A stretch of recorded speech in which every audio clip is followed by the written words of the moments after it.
என்ன மாதிரி உங்களுக்கும் கல்யாண வீட்டு ஸ்டைல் முட்டைக்கோஸ் கூட்டு வந்து பிடிக்குமா? அப்ப இந்த மாதிரி ட்ரை பண்ணுங்களேன். ரொம்ப சூப்பரா இருக்கும். சிம்பிளா வந்து பண்ணிடலாம். அதுக்கு வந்து கடலைப்பருப்பு வந்து குக்கர்ல எடுத்துட்டு நல்லா வாஷ் பண்ணி வேகிற அளவுக்கு தண்ணி சேர்த்து மஞ்சத்தூளும் வந்து சேர்த்து ஒரு 2 விசில் வந்து விட்டு எடுத்துக்கலாம். அதுக்கப்புறமா அந்த குக்கரை ஓபன் பண்ணிட்டு நம்ம கட் பண்ணி வச்சிருக்க முட்டைக்கோசை சேர்த்துட்டு அது கூடவே சாம்பார் தூள் வந்து சேர்த்துக்கிறேன்.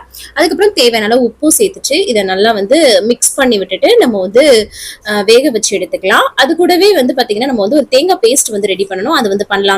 அதுக்கு வந்து தேங்காய் வந்து நான் சில்லா எடுத்து சேர்த்திருக்கேன். நீங்க வந்து துருவி கூட சேர்த்துக்கலாம். கூடவே காரத்துக்கு ஏற்ப பச்சை மிளகாய் வந்து எடுத்துக்கோங்க. கூடவே சீரகமும் எடுத்துக்கோங்க. அதுக்கப்புறமா இதுல வந்து கொஞ்சம் அரிசி மாவு சேர்த்து கூட நம்ம வந்து அரைக்கலாம். வேணும்னா ஸ்கிப் பண்ணிக்கலாம். சரிங்களா? இதை அரைச்சு வெந்த முட்டைக்கோசம் ஒரு கடாயில மாத்திட்டு அந்த தேங்காய் பேஸ்டையும் சேர்த்து உப்பு தேவைன்னா பார்த்துட்டு சேர்த்துட்டு மிக்ஸ் பண்ணி ஒரு கொதி விட்டுக்கோங்க. அதுக்கடையில நம்ம ஒரு தாளிப்பு மட்டும் பண்ணா போதுங்க.